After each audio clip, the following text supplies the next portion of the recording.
மேடைக்கு வணக்கம். ஏன்னா முதல் வணக்கம் எதுக்கு உங்களுக்கு சொன்னேன்னா, நீங்கள் மனசு வச்சா தான் படம் ஓடும். இப்போ இவங்கெல்லாம் பேசிட்டு போயிடுவாங்க, பட் நீங்கள் தான் போய் அந்த எந்திரத்தை முடுக்கி விடணும். படைத்தலைவன் இந்த டைட்டில் எப்படி உதயமாச்சு என்னன்னு தெரில, ரொம்ப பேரை ஏங்க வைக்கிற ஒரு டைட்டில். இப்படி பார்த்தாலும் சரி, இப்படி பார்த்தாலும் சரி, இப்படி பார்த்தாலும் சரி, இப்படி பார்த்தாலும் சரி, இப்படி பார்த்தாலும் சரி, கேப்டனுடைய ரசிகர்களாக இல்லாதவங்க யாருமே இங்கே இல்லை. நானும் அவரோட ஒரு படம் பண்ணியிருக்கேன், இயக்கியிருக்கேன். இங்கே பல விஷயங்கள், புது விஷயங்கள் இருக்குது என்கிட்ட சொல்கிறதுக்கு.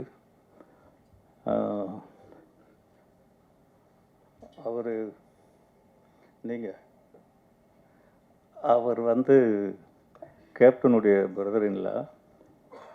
என் ராசாவின் மனசிலை, அதுதான் என்னுடைய முதல் படம். அந்த படத்திற்கு முதல்ல தேர்வானவர் அவர்தான். இது தெரியுமா யாருக்காவது? உங்களுக்கு தெரியாதா?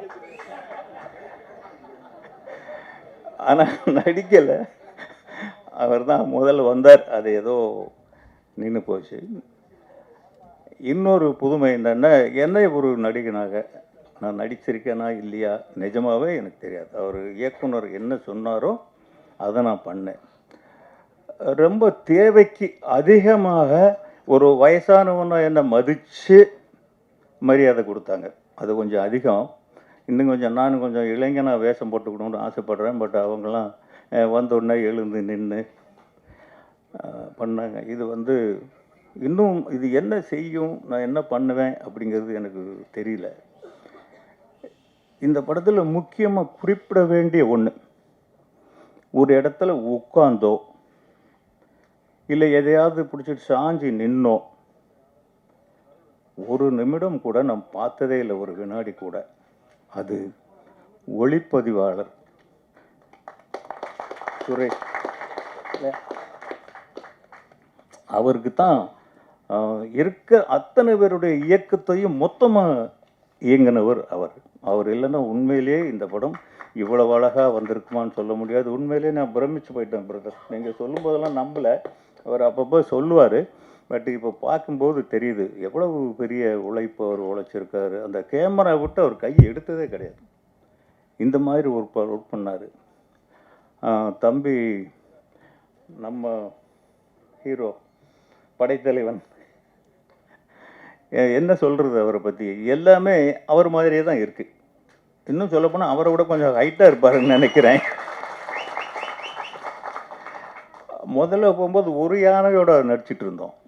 அவர் பூந்து விளையாடுறாரு. போன உடனே சின்ன பிள்ளை இல்லையா, டக்குன்னு போய் வீரம் விளைஞ்ச மண்ணுக்கு பிறந்தது அது.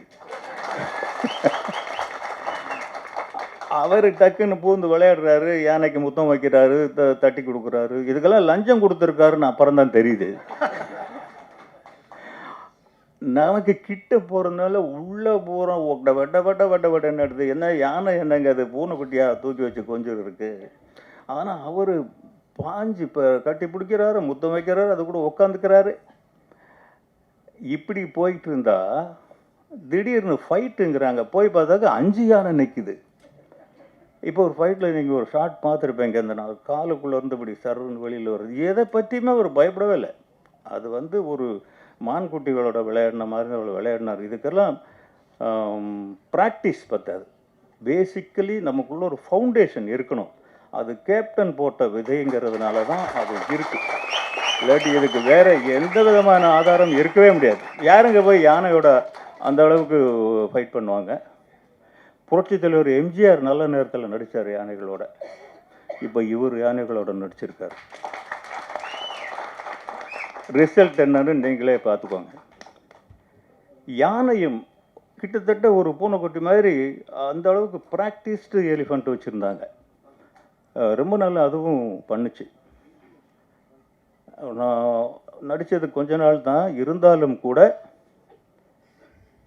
எவ்வளவு சிரமப்படணுமோ அவ்வளவும் பட்டாங்க. எவ்வளவு கஷ்டப்படணுமோ அவ்வளவும் பட்டாங்க. திடீர்னு ஷாட் வச்சா மழை வந்துடும், 2-3 நாளைக்கு ஷாட்டே இருக்காது. இதுக்கெல்லாம் எவ்வளவு கால்குலேஷன் ஆகும், எவ்வளவு கணக்காகும்னு ஒரு ப்ரொடியூசராக எனக்கு தெரியும். இதையெல்லாம் தாண்டி இன்னைக்கு இந்த அளவுக்கு இந்த படம் வந்து நின்று இருக்குன்னா அது அந்த தயாரிப்பாளர், டைரக்டர் அன்பு, இவங்களுடைய அசகாய சூரத்தனமான ஒரு சாதனைன்னு தான் சொல்லணும். இல்லாட்டி இந்த அளவுக்கு கொண்டு வர முடியாது.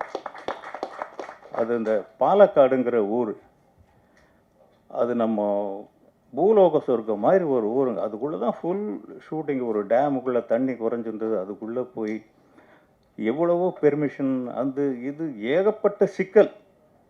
இப்போ கூட இன்னும் முழுசாக தீர்ந்து இருக்காது, இன்னும் கொஞ்சம் இருக்கும். படம் எடுக்கிறவங்களுக்கு மொத்த சிக்கலும் கடைசியில் தானே வரும், அது இருக்கும். இதையும் தாண்டி நீங்கள் ஜெயிப்பீங்க.